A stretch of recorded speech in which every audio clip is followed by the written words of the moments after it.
കാർഷിക നിയമത്തിനെതിരെ പ്രമേയം പാസാക്കാൻ പ്രത്യേക നിയമസഭാ സമ്മേളനത്തിന് അനുമതി നിഷേധിച്ച ഗവർണറുടെ നടപടിക്കെതിരെ ഭരണ പ്രതിപക്ഷ കക്ഷികൾ രംഗത്ത്. ഗവർണറുടെ നടപടി ഭരണഘടനാ വിരുദ്ധമാണെന്ന് LDF കൺവീനർ A. വിജയരാഘവനും മുൻ മുഖ്യമന്ത്രി ഉമ്മൻചാണ്ടിയും പ്രതികരിച്ചു.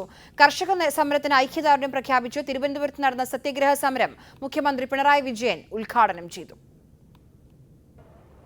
കേന്ദ്ര സർക്കാർ പാസാക്കിയ കാർഷിക നിയമങ്ങൾക്കെതിരെ പ്രമേയം പാസാക്കാൻ പ്രത്യേക നിയമസഭ വിളിക്കണമെന്ന സർക്കാരിന്റെ ആവശ്യമാണ് ഗവർണർ നിഷേധിച്ചത്. ഇതിനെതിരെ ശക്തമായ പ്രതികരണമാണ് ഭരണ പ്രതിപക്ഷ നേതാക്കളുടെ ഭാഗത്തു നിന്ന് ഉണ്ടായത്. ഭരണഘടനാ സ്ഥാനത്തിരിക്കുന്ന ഗവർണറുടെ ഭാഗത്തു നിന്ന് ഉണ്ടാകാൻ പാടില്ലാത്ത നടപടിയാണ് ഉണ്ടായതെന്ന് LDF കൺവീനർ A. വിജയരാഘവൻ പറഞ്ഞു. ഗവൺമെന്റ് എന്ന് പറഞ്ഞാൽ ഭരണഘടനാനുസൃതമായിട്ട് പ്രവർത്തിക്കുകയാണ്. ഗവർണറും ഭരണഘടനാനുസൃതമായി പ്രവർത്തിക്കണം. അതാണ് അതിന്റെ ശരിയായ നിലപാട്. അതാണ് നമ്മൾ ചൂണ്ടിക്കാണിക്കേണ്ടത്. കേന്ദ്രം പാസാക്കിയ കാർഷിക നിയമങ്ങൾക്കെതിരെ സംസ്ഥാന സർക്കാർ പ്രത്യേക നിയമം പാസാക്കണമെന്ന് പ്രതിപക്ഷം ആവശ്യപ്പെട്ടു.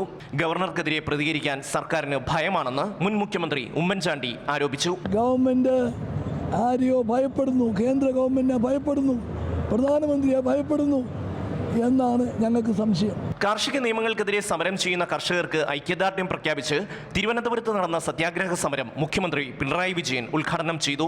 സമരത്തെ അടിച്ചമർത്താമെന്ന് കേന്ദ്ര സർക്കാർ കരുതേണ്ടെന്ന് മുഖ്യമന്ത്രി മുന്നറിയിപ്പ് നൽകി. ഈ പ്രക്ഷോഭം അടിച്ചമർത്തിക്കളയാമെന്ന് ധരിക്കരുത്.